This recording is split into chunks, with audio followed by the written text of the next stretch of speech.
Israeli ভূখণ্ড লক্ষ্য করে ছুটছে একের পর এক ইরানি ক্ষেপণাস্ত্র। মঙ্গলবার তেল আবিব লক্ষ্য করে কয়েক দফায় অন্তত 200 মিসাইল ছোড়ে তেহরান।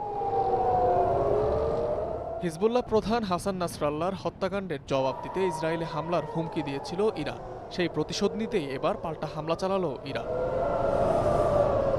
জর্ডান পশ্চিম তীর জেরুজালেম পার হয়ে এসব ব্যালিস্টিক ক্ষেপণাস্ত্র পৌঁছায় ইসরায়েলে। হামলার কথা স্বীকার করেছে তেহরান তেল আবিব দুপক্ষই। আন্তর্জাতিক বিভিন্ন গণমাধ্যম বলছে বেশ কিছু ক্ষেপণাস্ত্র বিস্ফোরিত হয়েছে ইসরায়েলের নানা স্থানে।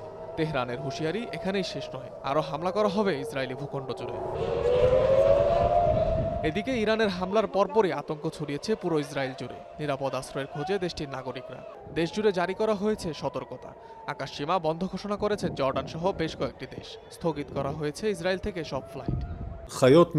প্রিয় নাগরিকবৃন্দ, কিছুক্ষণ আগে ইরান থেকে ইসরায়েলের ভূখণ্ডে ক্ষেপণাস্ত্র নিক্ষেপ করা হয়েছে।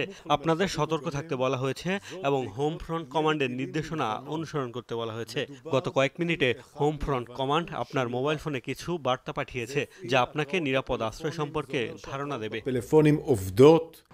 এদিকে ইসরায়েলকে সহায়তায় মার্কিন সামরিক বাহিনীকে নির্দেশ দিয়েছেন প্রেসিডেন্ট জো বাইডেন।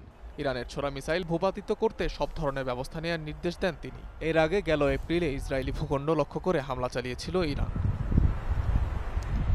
অনিক রহমান, যমুনা নিউজ।